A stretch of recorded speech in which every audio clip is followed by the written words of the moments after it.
रायगड जिल्हा परिषदेच्या सत्ता स्थापनेच्या हालचालींना वेग, शिवसेनेच्या आमदारांनी घेतली मुख्यमंत्री फडणवीसांची भेट. गोव्याचे मुख्यमंत्री प्रमोद सावंत यांनी घेतली उपमुख्यमंत्री सुनेत्रा पवार यांची भेट. भेटीचं कारण अस्पष्ट.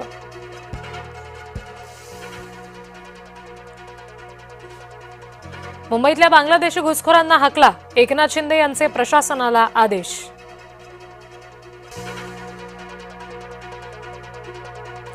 उद्धव यांच्यावर राज ठाकरे नाराज, चंद्रपूरमध्ये भाजपला समर्थन दिल्यामुळे माणसं दुखावली, समजूत काढायला राऊत पोहोचले शिवतीर्थवर.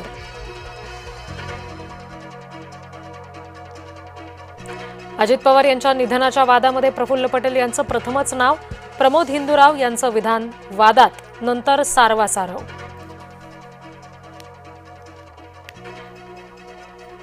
विलिनीकरणावर पुन्हा चर्चेचं गुऱ्हाळ, शरद पवार गटाकडून 12 तारखेचा हवाला.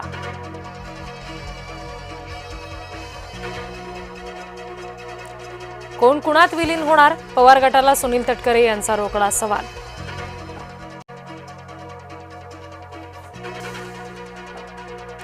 वादग्रस्त VSR विमान कंपनीची चौकशी का नाही, नागरी हवाई वाहतूक महासंचालकांकडून 14 विमान कंपन्यांच्या चौकशीचे आदेश. चौकशीच्या फेऱ्यातून VSRला मात्र वगळलं.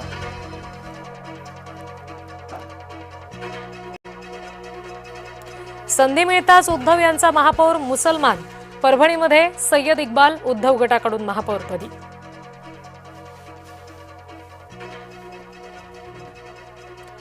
उद्धव यांनी बाळासाहेबांचे विचार सोडलेत, उपमुख्यमंत्री एकनाथ शिंदे यांची उद्धव ठाकरे यांच्यावर टीका.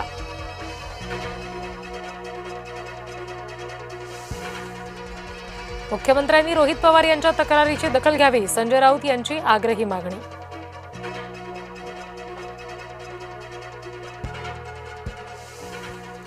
ओम बिर्ला यांच्या दालनामध्ये काँग्रेस खासदारांनी केली शिवीगाळ, संसदीय कार्यमंत्री किरेन रिजिजू यांनी समोर आणला व्हिडिओ.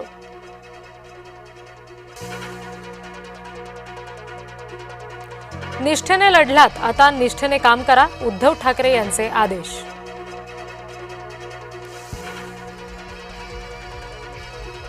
मुंबईच्या रस्त्यांवरील अतिक्रमणावरून मुंबई हायकोर्टाची तीव्र नाराजी, पुढच्या 10 वर्षात मुंबईकरांना घोड्यावरून करावा लागेल प्रवास, हायकोर्टाचा BMC प्रशासनाला जोरदार टोला.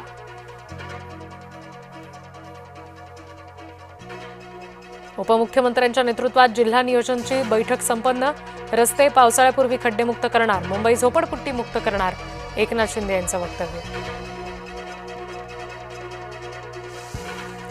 नवऱ्याच्या अनुपस्थितीची पोकळी भरण्याचा प्रयत्न, सुनेत्रा पवार यांनी घेतली पुणे नियोजनाची बैठक.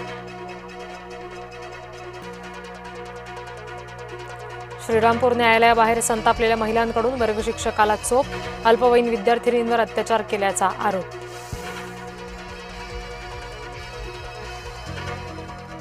पुण्यातील MIT महाविद्यालयामध्ये भाजयुमोची तोडफोड, बांगलादेशच्या खाद्यपदार्थाचा स्टॉल फोडला.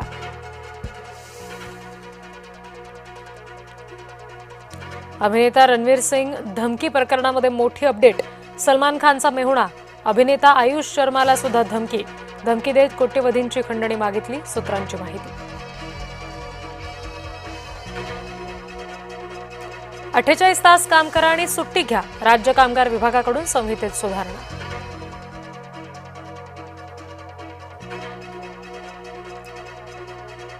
मोनो पुन्हा येणार सेवेत, गेल्या 5 महिन्यांपासून तांत्रिक बिघाडामुळे मोनो सेवा होती ठप्प.